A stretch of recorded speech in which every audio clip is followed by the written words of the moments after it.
In today's video, I'll be showing you the 5 levels of Roth conversion strategy, from the most basic approach where most people start, all the way up to the advisor level method that saves the most in lifetime taxes. Because where you are in this spectrum right now determines whether your conversions are helping you or costing you money. Through working with clients who came in thinking they had their conversions figured out, I've discovered that most people are stuck at level 1 or maybe level 2 without realizing there are 3 more levels above them that change the outcome by tens or even hundreds of thousands of dollars over a 30-year retirement. And that's exactly why I'm making this video today, to walk you through all 5 levels so you can see exactly where you are and what it takes to move up. If you're new to the channel, my name is Ben Brandt. I've been a retirement planner for almost 20 years, and I want to help make your retirement even better. Level number 1, the guess and convert. Level 1 is where almost everybody starts, and it looks like this. You estimate what tax bracket you're in, you pick a round number that feels about right, 25,000, 50,000, whatever it is, you punch the button at your custodian, and you cross your fingers and hope it lands in a reasonable place when your tax return shows up the following spring. And honestly, this approach worked pretty well years ago when the tax code was a bit simpler. But today's landscape has interconnected phase-outs and premium cliffs and income thresholds that all interact with each other, and level 1 really just doesn't account for any of that. At level 1, nobody's looking at whether the conversion triggers an IRMA surcharge. Nobody's really looking at whether it eliminates part of the enhanced senior deduction. Nobody's checking on whether or not it makes more of your Social Security taxable, or if you tripped the SALT cap phase-out that's kind of new. So you think you converted the 22 bracket and you feel pretty good about it, but after losing part of your senior deduction or crossing over an IRMA tier, well, the true effective tax rate on those last dollars converted was maybe 26 or 28 or 29%. And again, you don't find that out until you're sitting at your kitchen table with your tax software, April the following year, going, where did that deduction go? Where did I lose this money? So here's why guessing is so much more expensive in today's tax environment than it used to be. Let's take the senior enhanced deduction, for example. Starting in 2025, retirees 65 and older can get an extra $6,000 per person on top of the standard deduction, but it has a phase out, right? If you go $1 over the threshold, you start to lose that extra deduction. IRMA surcharges, that's income related monthly adjustment amount. It's even more strict. Cross that threshold by a single dollar and you'll trigger the full surcharge for that tier for a full year. Anywhere from maybe $1,000 to $4,000 per person per year in extra Medicare premiums. That's not a gentle slope. I mean, that's really a cliff. And a guess conversion amount that lands even $1 over either cliff could cost you thousands of dollars that a precise calculation could have accounted for and possibly avoided entirely. So level 1, guess and convert, used to be fine. Today, it can be a bit on the expensive side. And level 2 is where most people think they've got the problem solved, but there's still a lot being missed. Level 2 is the bracket filler. Level 2 is a good upgrade, though, from level 1. At level 2, you stop guessing and you start calculating specifically. You can add up your taxable income from all of your sources, all the usual suspects, Social Security, pension, dividend, interest, all the above. You figure out how much room you have left in your current bracket, and then you convert exactly enough to fill it up without spilling into the next bracket. This is kind of where most do-it-yourself retirees end up after they've watched a couple of our YouTube videos, and it is a meaningful step up. Level 2 prevents the most obvious mistake of accidentally jumping from the 12% bracket to the 22 or the 22 to the 24, which is great. This is also where the golden window concept really comes in. That's that wonderful gap between the day you stop earning a paycheck and the day that either Social Security or RMDs force income onto your tax return. Level 2 says, I'm going to use that window to shovel as much money as I can from my traditional IRA into my Roth IRA without jumping into a tax bracket. Sounds great. So where does level 2 fall short? Well, level 2 only looks at your federal tax bracket. It ignores really everything else that the conversion income affects. IRMA tiers, your provisional income formula that determines how much of your Social Security gets taxed. Maybe there's ACA subsidy cliffs if you're under 65. You've got that senior deduction that I mentioned, the SALT cap, that's SALT state and local taxes. Doesn't really account for all that. A conversion that sits perfectly inside that 22% bracket can still trigger IRMA. It can push more Social Security into the taxable column, or it can breach that SALT cap. None of these costs really show up in a single, simple bracket calculation. And here's one that really gets people. Social Security taxation runs through what's called a provisional income formula. And depending on where you sit in that formula, one extra dollar of conversion income can cause about 85 cents of Social Security to suddenly become taxed. So that conversion dollar you thought cost you 22% actually costed you 22% plus the tax on that newly taxable Social Security. That true marginal rate can be maybe 35 or even 40%, sometimes higher. You'll often hear this referred to as the Social Security tax torpedo, which is a pretty fun name. Unless you're paying it, then it's not very much fun. Level 2 retirees feel confident because they are doing the math, and they are doing math. They have significantly improved from level 1, but they're doing one dimension of the math while potentially ignoring or overlooking several others. And each of those can add maybe 2 or 5% to the true cost of every conversion dollar. That gap between what level 2 thinks the conversion costs and what it actually costs can be $3,000 to $8,000 per year in hidden penalties. Add that up across a decade of conversions, pretty soon we're talking about some real money here. So level 2 gets the bracket right but misses the hidden costs and needs a little bit more nuance. Level 3 is where strategy really starts to get considerably more effective. Real quick, before we keep climbing through these levels, if you like the way that I think about retirement planning and you don't want to spend your entire week sifting through the internet to find good retirement content, well, outsource that to me. I send out a free weekly newsletter called This Week in Retirement. Every Thursday morning, I drop the best articles into your email inbox, everything from retirement planning articles to audio podcasts to YouTube videos. So I'll do the heavy lifting for you. So check out thisweekinretirement.com or click the link in the description and join us. All right, level 3, the threshold manager. Level 3 is where things start to look like real serious advanced retirement planning. At level 3, you take everything level 2 is doing, calculating that bracket space, and you add all the other thresholds to the calculation. IRMA tiers, provisional income for Social Security, enhanced senior bonus deduction, phase out, ACA subsidy limits if that applies, presuming you're pre-Medicare, the SALT cap, everything accounted for. Then you stop the conversion at whatever ceiling comes first. Not just the bracket ceiling, but whatever ceiling shows up first as you stack income. And what we find in practice is that the IRMA threshold seems to be the binding constraint, not the tax bracket. Meaning that you could potentially, in some cases, technically convert another $15,000 or $20,000 and stay in that 22% bracket, but doing so would trigger an IRMA surcharge, and that could cost you more than the conversion saves you, so you stop early. And there's something else I want to talk about at level 3 that I've never seen mentioned in another Roth conversion video, and that's about when inside the year you actually pull the trigger. Now, in our office, we calculate the conversion in November at our year-end tax planning meeting, and then we actually move the money from the IRA to the Roth IRA in December. Why so late? Well, because by then we know what your actual income looked like for the year. Over the years, we've seen a lot of people get excited about a Roth conversion in March, and they do the conversion, and then in May, they've got to replace a vehicle, or a hailstorm takes out the roof, and they've blown through whatever brackets they were planning on stopping at because they've got to take out more income. Right, so there's really nothing they can do about it. Once the conversion is done, if we need more income, we're going to violate whatever planning we did. So we wait until the end of the year and we leave a little income buffer underneath the threshold that we're planning for at our office. As we like to say, close enough counts with horseshoes, hand grenades, and Roth conversions. Those last few dollars of conversion aren't going to be worth the penalty of going over. So just always leave yourself a little bit of wiggle room. Level 3 makes really good annual decisions, but it looks at each year in isolation. The optimal amount to convert in year 3 might depend on what we're planning for years 4 through 10. And a single year view can't really capture some of those dependencies. So level 3 is where most informed retirees and a lot of financial advisors operate. It provides good results, but the next level is where the biggest remaining gains live. And that's level 4, the multi-year strategist. So welcome to level 4. This is where we stop optimizing 1 year at a time and we start planning across the entire conversion window. At level 4, we model the whole runway from your current age all the way through age 73 or 75, depending on where RMDs start, and even beyond. We project income and thresholds and account balances for every single year. Then we figure out the annual conversion limit that produces the lowest lifetime tax bill across the full period. The best retirees aren't doing just one giant Roth conversion. They're doing systematic conversions over 5 or 10, 15 years, maybe even 30 years, right? Spreading income across the widest brackets over the longest period of time. Now, remember that our number one advantage over the IRS is that we get to think in terms of decades and strategically plan the timing of our income for the lowest possible tax impact, while the IRS just looks at each year's income in isolation.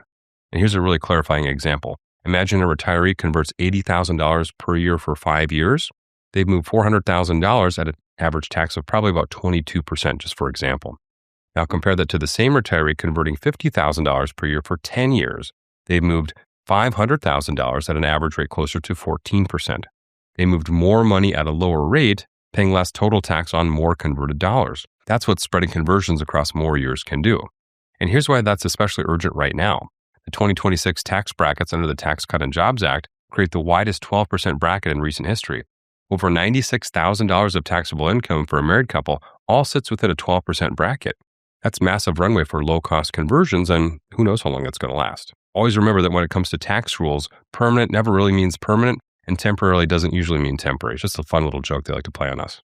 Now, a multi-year plan that fills that 12% bracket every year for a decade can move $800,000 to $960,000 at 12 cents on the dollar. A single-year approach of trying to move that same total in fewer years pushes you closer to the 22% territory, and you pay almost double the tax.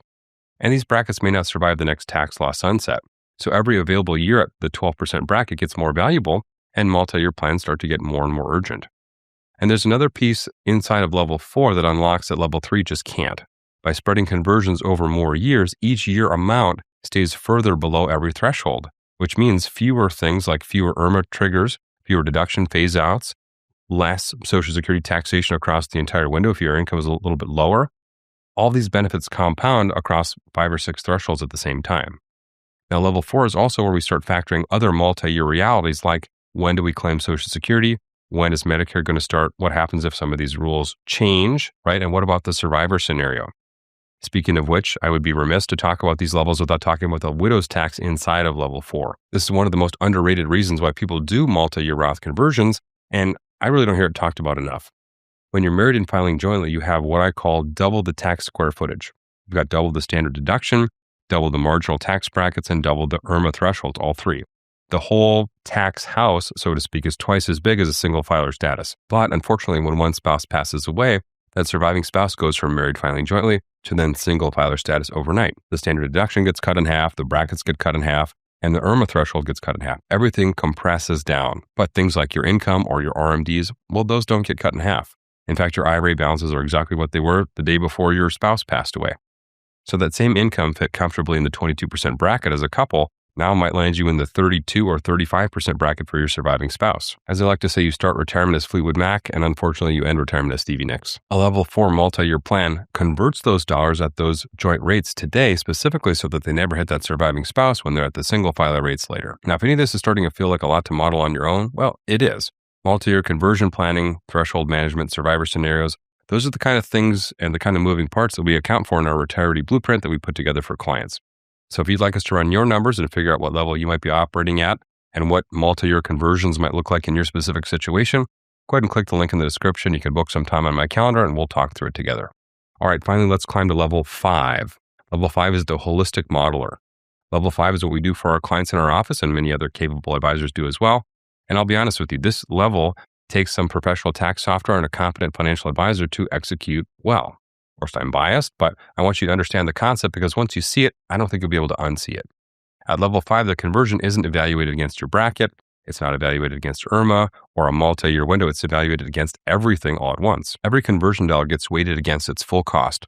Federal tax, state tax, any deductions that are lost, any IRMA surcharges triggered, any increase in your Social Security taxation, any capital gains rates that are inside of a brokerage account that are impacted, any downstream impact on their surviving spouse's tax returns for the next 15 or 20 years, and potentially beyond that, any impact on the kid's inheritance. And that last piece is really huge because there's been some big changes. Under the Secure Act, most non-spouse beneficiaries who inherit a traditional IRA, well, they've got to drain the entire IRA within 10 years. And that 10-year clock is typically going to start when your kids are in their 50s, which could be their peak earning years. So they might already be pulling down a 6-figure income on their own. Now, on top of that, they've got to layer an inherited IRA on top of that, and they've got 10 years to empty it out. Well, they could easily pay 35% in federal dollars plus their state taxes on dollars that maybe we could have converted at 22% or maybe even 12% if we would have done some of this planning in advance. Now, a Roth, on the other hand, of course, as you know, that comes out completely tax-free to your heirs. So level 5 isn't asking what's the lowest tax I can pay. It's asking whose tax bracket is this money eventually going to land in? Mine, or my spouse's as a single filer, or to my kids during their peak earning years, and which of those brackets is the lowest? We're doing multi-generational planning here. Here's what level 5 shows us that really no other level can. Sometimes the holistic model says, yes, this conversion crosses an IRMA tier and it costs you $2,000 in surcharges, but it saves your heirs $8,000 and it saves your surviving spouse another $4,000. So you should do it even though it might cost you a little bit more today. No level 1, 2, 3, or even 4 planning would be able to identify that trade-off because it's not multi-generational planning. The trade-off only becomes visible when we model everything together at the same time. Level 5 also builds in some tax law uncertainty. We should be running scenarios where the current tax rules expire, where your IRMA thresholds change or where state taxes change, whatever that might be. So you want your plan to be resilient, not depending on one set of assumptions about a tax rule that might be changing by the time you're done with retirement. So we want this to be hyper-flexible. I'll show you what this looks like with a real example. We had a client, let's call her Susan. She was 60 years old, all pre-tax accounts, about $1.9 million saved. Her base case lifetime tax bill with no Roth conversions at all was projected at $2.7 million. And that's not a typo. $1.9 million in total in her portfolio and $2.7 million in lifetime taxes. That's that inflation plus RMD plus everything else freight train that I'm always warning you about, right? You want to maintain control of your income as long as possible. By the way, if you're looking for another video after this video, you can find that video I'm talking about. It's called I'm 60 with all pre-tax accounts, how to minimize tax. And we released it in August of 2025. If you want to go back in our catalog and watch that video. So we modeled out a level 5 plan, multi-year conversions, all thresholds checked, survivor scenario built in, all of the impact to her heirs accounted for, almost $30,000 per year in conversions lined up for several years. Lifetime taxes dropped from $2.7 million down to $1.97 million. $730,000 in tax savings, not bad. We saved her another $32,000 in IRMA premiums. And actually her ending portfolio is about $600,000 bigger because she kept more inside of her portfolio and inside of her Roth IRA, compounding instead of sending it to the IRS. So total all-in benefit over $1.3 million from a conversion plan that really didn't change her lifestyle a bit. She didn't cut her spending. She didn't take any more or less investment risk. She just paid her taxes in a smarter order and then modeled every variable that we can think of at the same time. And honestly, if I'm looking back at the plan, we'll probably run these conversions and run them bigger for longer. But $30,000 a year is just a number we needed to pick to give you a clean example in our tax software. When we're working with someone, specifically, we're going to give them a lot more detail, of course, because we can't make 3-hour YouTube videos. Nobody would watch them. So the difference between level 3 and level 5 over a 25-year retirement, including that heir impact, could be $200,000 to $500,000 in total family tax savings. For Susan, it was over $1 million. That's the difference between basic Roth conversion and an advisor level strategy. So how do you figure out what level you're operating at right now? Well, if you're converting a round number based on a rough sense of your bracket, you're at level 1. Calculating annual bracket space before your next conversion, that's going to move you up to level 2. If you're filling up your bracket precisely, but you're not coordinating with IRMA or provisional income or any other deduction phase outs, then you're at level 2. Adding those extra moves puts you to level 3. If you're managing all the thresholds, but you're still planning 1 year at a time, you're at level 3. But projecting across the full window all the way up until RMD age is going to move you up to level 4. If you're doing multi-year projections, but you're not modeling the full return interactions or impact to your heirs or your surviving spouse, well, then you're at level 4. But building that holistic model for all of it, all of the above, is what's going to move you to level 5. All right, here's the main thing I want you to walk away with. The tax code has just become too complicated for guessing or for single variable planning. The old fill up the bracket and hope for the best approach can leave thousands of dollars on the table because we might be missing hidden phase outs or cascading penalties. You don't have to jump from level 1 to level 5 overnight, but moving even one level from wherever you are today is going to improve your conversion results immediately. And the wider 12% bracket under current law creates a golden window for conversions that might not stay open forever, which makes the move from level 1 to level 2, or at least level 3 to level 4, urgent for anybody with significant pre-tax balances in their retirement accounts.